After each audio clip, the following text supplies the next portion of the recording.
Some say Liverpool is a city of culture. I say it's a city endangered.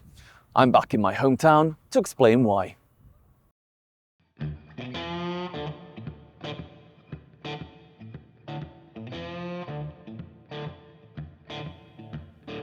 Liverpool, a UNESCO City of Music. A port with a rich maritime history, the home of 2 Premier League football teams and 4 universities. The birthplace of notable figures such as William Roscoe and former Prime Minister William Gladstone. Even New York's Central Park is based on one of Liverpool's green spaces. And of course, there's that little-known foursome, the Beatles. There's no denying that Liverpool, my home city, is an overachiever, largely thanks to Liverpudlians themselves. After all, what is a city but its people? Together, they've cultivated a small but mighty place that has the highest number of art galleries, museums, and listed buildings in the country, second only to London. But as I stand here today, the city is changing because the people are changing. In less than a decade, the population has been transformed through mass migration, creating some of the biggest demographic shifts in the UK. The evidence behind this is stark. In 2001, the white British population of Liverpool was nearly 97%. Now it is 77%. That's a 20% decline in just 20 years. If this continues, it'll soon follow London, Manchester and Birmingham as minority white. In 2021, migrants made up 130,000 of the city's 1 million inhabitants. Now, 5 years on, it's nearer 200,000, which is pushing 1 in 5. And it's not just the city centre that's affected. Every single local authority in Merseyside has seen an increase in migrants. The velocity of this change is so exceptional that it's officially faster than the national average, which is already fast. In fact, the Northwest now houses almost as many asylum seekers as the whole of London. Council chiefs in Liverpool call this, and I quote, progress. I call it potentially devastating.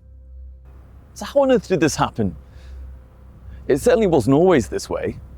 While dramatic changes have long been inflicted upon the capital, Liverpool always seemed immune from so-called cultural enrichment.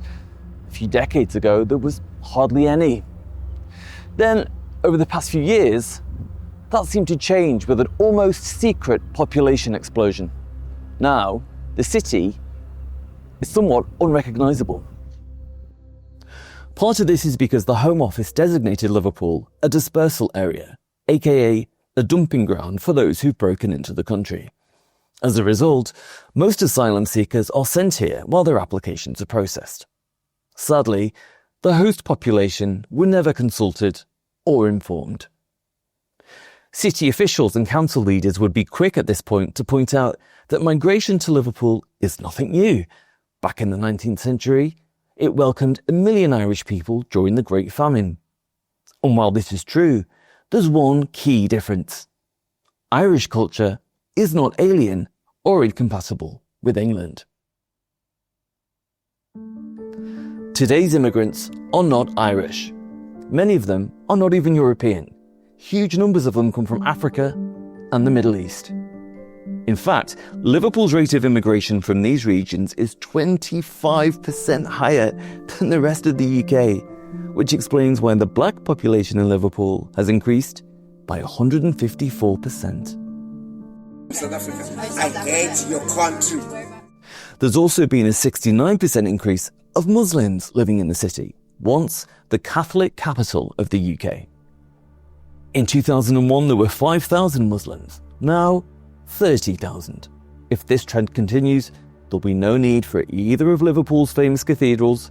After all, Islam is now the second biggest religion here, and Arabic the second most common language. And herein lies another problem. Many migrants have no desire to assimilate. According to the 2021 census, nearly 2,000 people in Liverpool could not speak English at all. A further 10,000 people couldn't speak it well. Half a decade later, those numbers will almost certainly have grown. Just ask the locals. This is the first time in a good while I've came into the city centre for a good few months now. And I'll be honest with you, I've hardly heard one Scouse voice. This sort of change is just one inevitable consequence of mass migration, much like increased demands on housing, hospitals, schools, and GPs. But there's also the impact on culture and social cohesion. Many people from Africa and the Middle East hold the sort of views that, if voiced by a white, working-class man, would land him in jail under Keir Starmer's Orwellian regime. Yet when they do it, it's deemed almost exotic. Unsurprisingly, this puts the weakest in society in a vulnerable position. For the gay community, it means a new imported hostility. Just when they've achieved societal acceptance, they now have to deal with a whole new group of imported people who oppose them. After all, the majority of Muslims want homosexuality to be illegal, and Africa is routinely condemned by Amnesty International for its attitudes to homosexuality. And of course, migration has also put women at heightened risk of rape and sexual assault. While doing research for this report, I uncovered some truly shocking data, which council bosses won't want you to know. The data shows that in 2015, there were 2,230 recorded cases of rape or sexual assault. By 2022, that figure almost doubled to nearly 5,000. This isn't because local men have suddenly become more predatory. It's because of who we've imported into the city. Some of these incidents are captured on smartphones and shared on social media. For example, these men were forced from a bus for inappropriate activity with a young girl.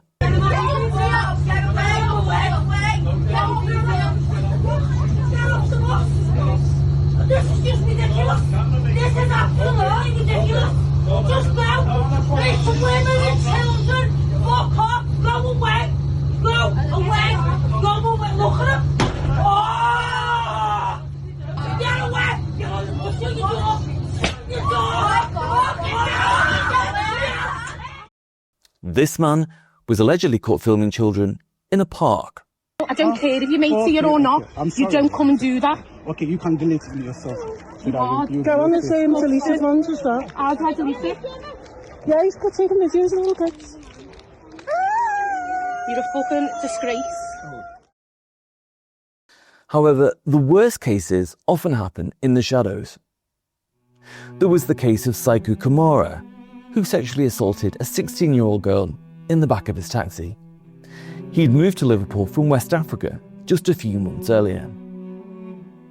Then there were these two delightful men, also from Africa, who raped a local woman in the city centre. They were convicted after footage of the attack was found on their phones.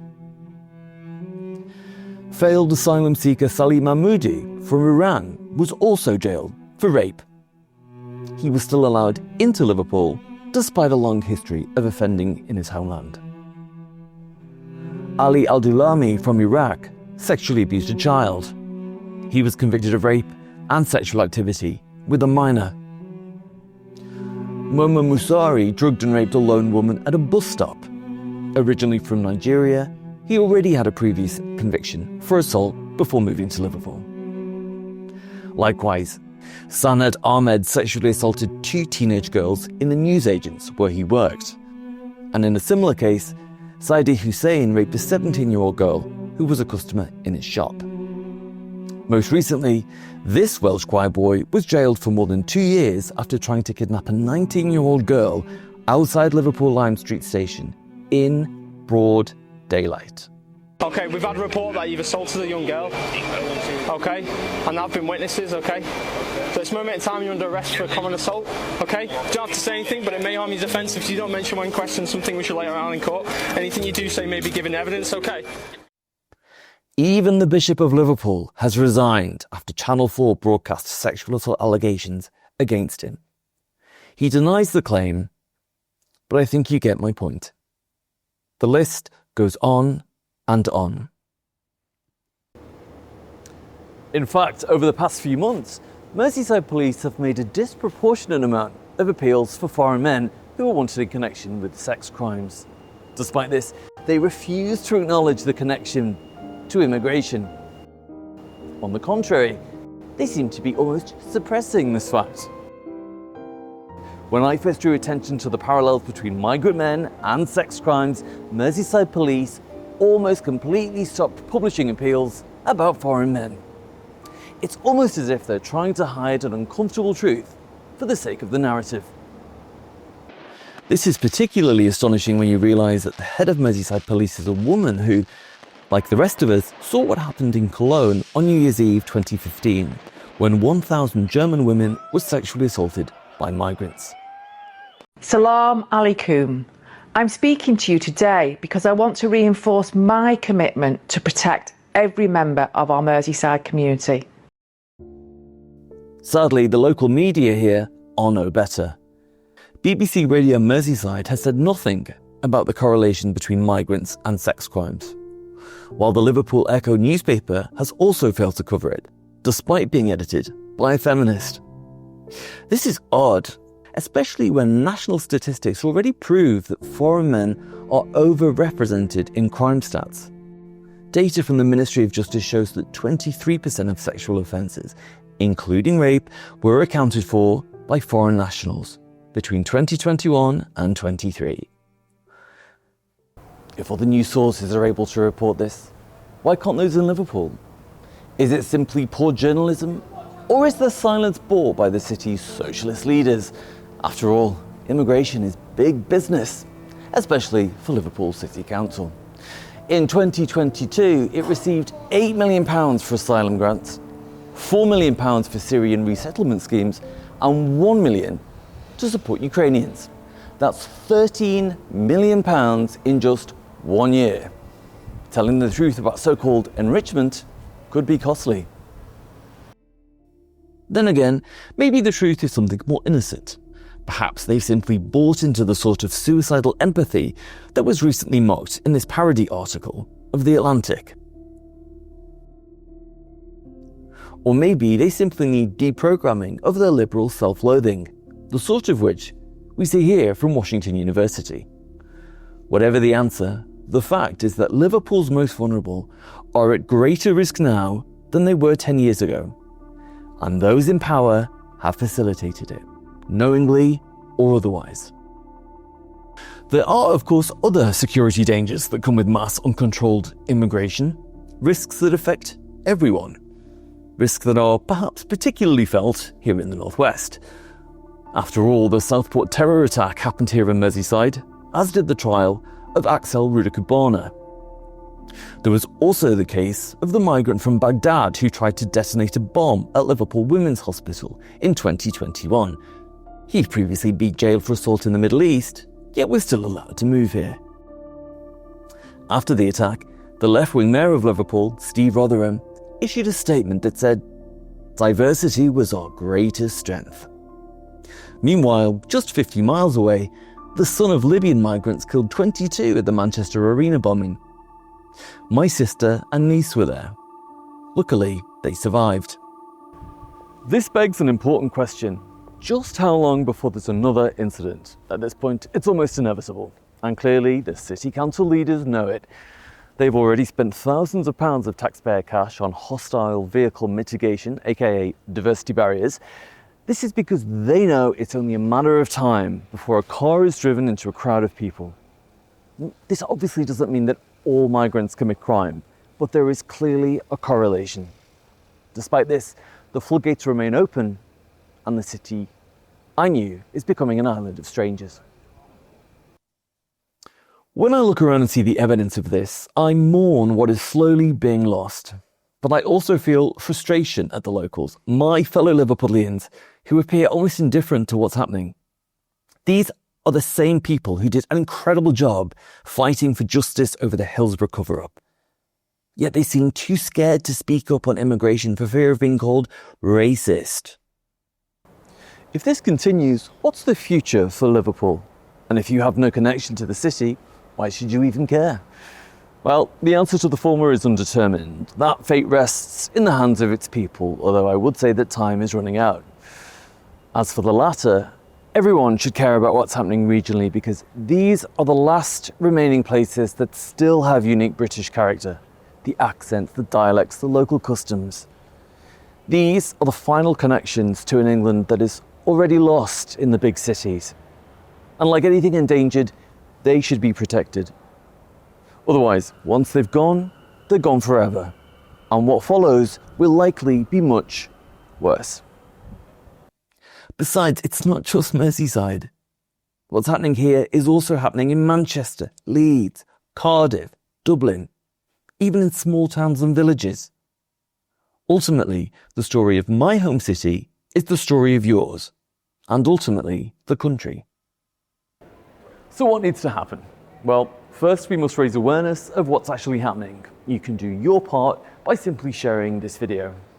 Secondly, and rather obviously, we must also stop importing thousands of men from savage lands. Not all cultures are equal, and many are incompatible with our way of life. Thirdly, we must also lean into the idea of remigration. This is nothing new and it's not controversial. 20 years ago, Labour were deporting tens of thousands of illegal immigrants every year. Even liberal Sweden has announced plans to deport migrants who failed to integrate. We should, and we can, do the same. Otherwise, the situation will only get worse until it becomes insurmountable. We have seen huge changes in the past 20 years. The next 20 are absolutely critical. Local legend says Liverpool will cease to exist if the iconic liver birds ever fly away. I remember hearing this as a boy and being captivated by the mythology of it all. The truth, however, is something different. That Liverpool will be lost when the people are gone. When Scousers have been replaced by those with no connection to its history, culture or personality. Then Liverpool will exist in name only, and in the past, which is itself a foreign country.